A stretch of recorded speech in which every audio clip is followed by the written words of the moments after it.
I probably could use many words to describe Rose Blumkin, but when I think of her as smart.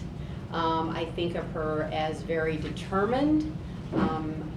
I think of her as ahead of her time and perseverant.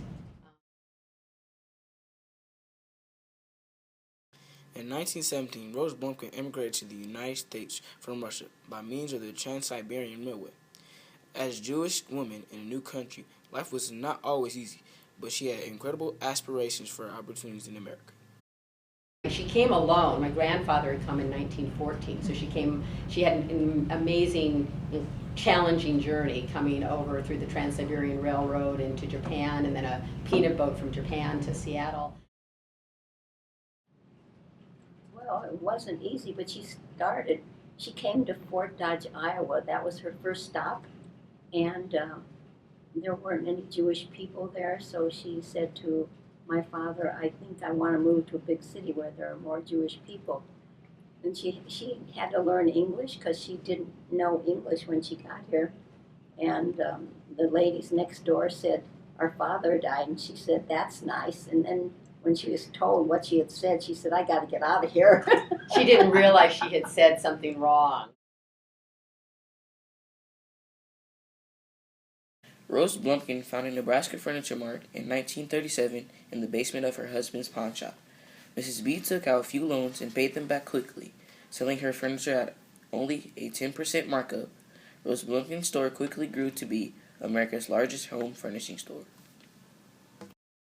I think she encountered quite a few obstacles, both as a Jew, a Jewish person in the community, and just in terms of in terms of being a minority in the community and the challenges that brought, as well as being a woman. I think for my grandmother, like as my mother said, she just did not see the obstacles. Whatever she came up against, she figured out a way to get around it, by it, whatever, so she could reach her goal. I think she had very clear goals, and always was striving to reach those goals. She loved her customers. I mean, she was such a people person. I think, maybe even more than, she was a business person, but such a people person, and just thrived on her daily interactions. I mean, she couldn't wait. She was so excited. Like, to her, work was not work. It was really fun. Well, I believe she had a huge impact on the Jewish community, and she had a very strong,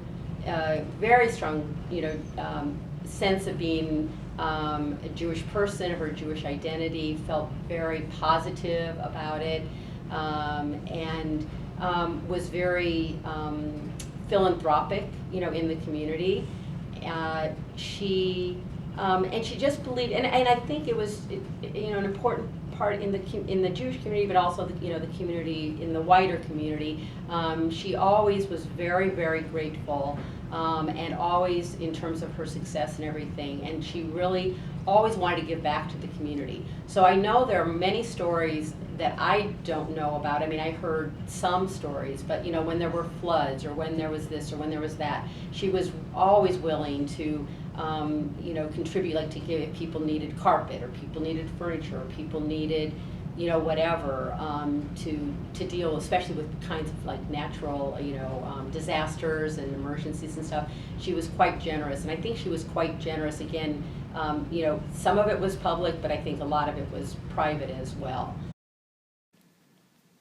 The Rose Blumkin home opened in 1982. The assisted living facility currently houses over 100 residents. The home focuses on providing a happy environment for the elderly, whom Miss B always had a great respect for. The Rose Blumkin home is just one example of Miss Blumkin's great love for her community.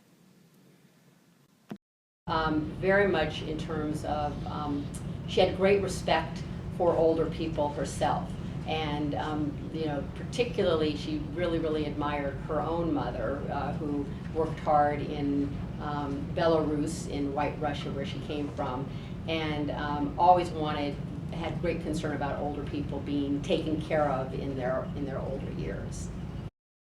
Though Rose Blumkin was financially successful, she was known for her compassion and service. She loved interacting with her customers because she loved the community.